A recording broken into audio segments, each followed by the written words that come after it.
Hello everyone, welcome back to our YouTube channel. My name is Zara Khan and आज हम सीखने वाले हैं advanced word C1 C2 types. इस वीडियो के अंदर ना केवल आज हम एडवांस वोकैबुलरी सीखने वाले हैं, विद द हम मीनिंग्स और एग्जांपल्स भी सीखेंगे सारे वर्ड्स लिस्ट के। Let's start. प्लेथोरा। प्लेथोरा का मतलब होता है प्रचुरता, यानी कि एक अच्छी खासी क्वांटिटी, एक अच्छे खासे मात्रा में। आज रात के खाने के लिए प्रचुरता विकल्प उपलब्ध है। There is a plethora of options available for dinner tonight. Alliance. Alliance का मतलब होता है गठबंधन, जैसे कि देशों ने व्यापार को बढ़ावा देने के लिए एक गठबंधन बनाया। The countries formed an alliance to promote trade. Materialize. Materialize का मतलब होता है साकार होना। वर्षों की कड़ी मेहनत के बाद उनके सपने आखिरकार साकार हुए। His dreams finally materialized after years of hard work. After years of hard work, कड़ी मेहनत के बाद। Now next word is intrusion. Intrusion का मतलब होता है घुसपैठ।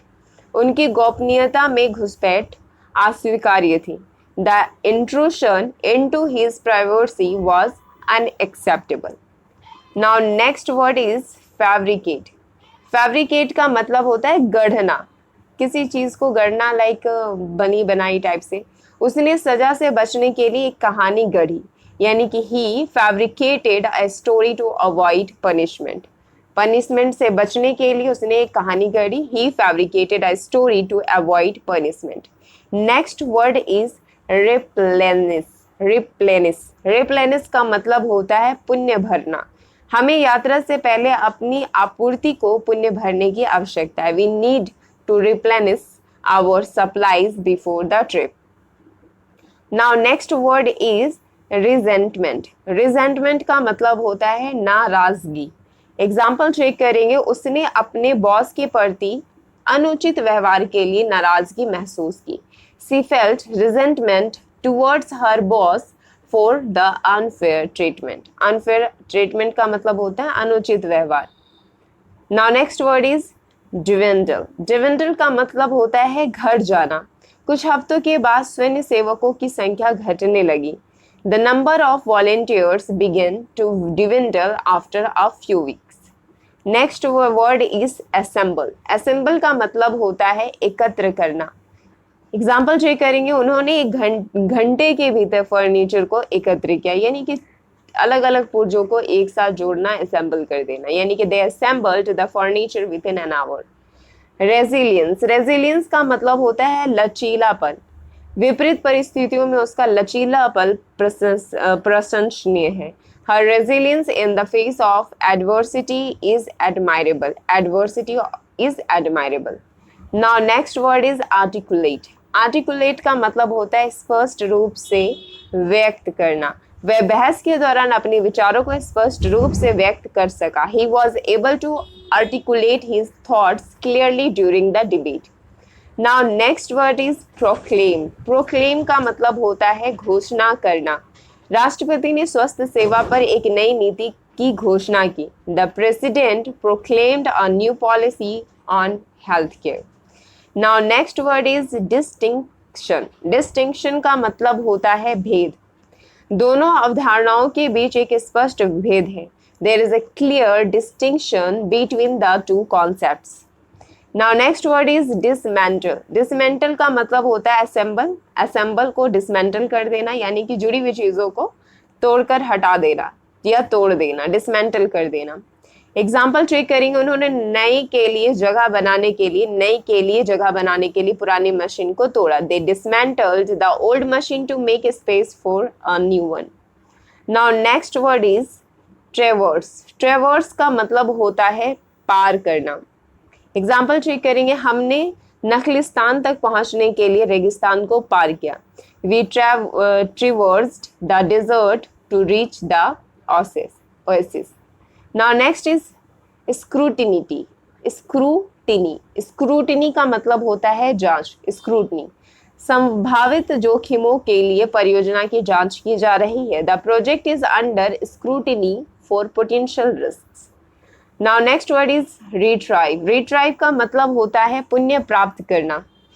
वह अपने कंप्यूटर से खोए हुए डेटा को पुनः प्राप्त करने में सफल रही. She managed to retrieve the lost data from her computer. Now next word is plummet.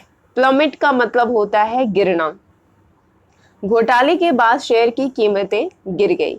The stock prices plummeted after the scandal. Now next word is extinction. Extinction का मतलब होता है विलुप्ति. वो एग्जाम्पल चेक करेंगे. जलवायु परिवर्तन के कारण कई प्रजातियां विलुप्ति के खतरे में हैं. Many species are at risk of extinction due to climate change. Now next word is retention. Retention का मतलब होता है प्रतिधारण.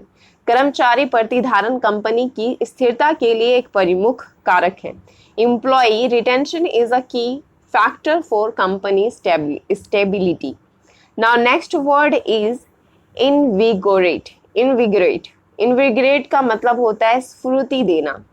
सुबह की तेज सैर शरीर और मन को स्फूर्ति देती है. ए ब्रिस्क वॉक यानी कि होती है सुबह की सैर. A brisk walk in the morning invigorates the body and mind. Now next word is prejudice का मतलब होता है पूर्वग्रह. कुछ समूहों के प्रति पूर्वग्रह समाज में एक गंभीर मुद्दा है. Prejudice against certain groups is a serious issue in society. Now next word is manifest. Manifest का मतलब होता है प्रकट करना. एग्जाम्पल, संगीत के प्रति उसकी प्रतिभा कम उम्र में प्रकट होने लगी. His talent for music began to manifest at a young age.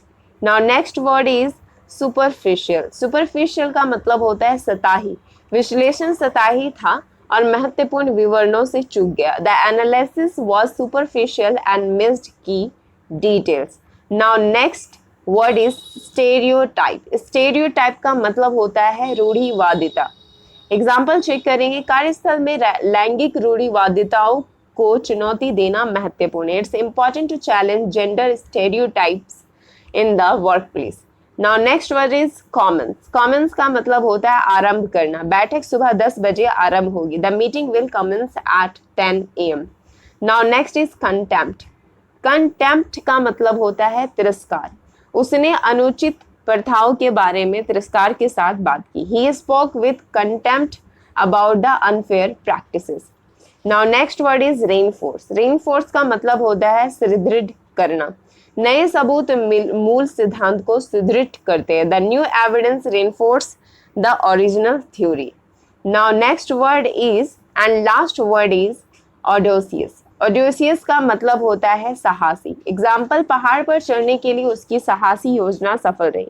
His audacious plan to climb the mountain was successful. By practicing these words daily along with their meanings and examples, you can improve your vocabulary for exams like IELTS, TOEFL and PTE. So hope so this video will be helpful for you. Bye bye, take care.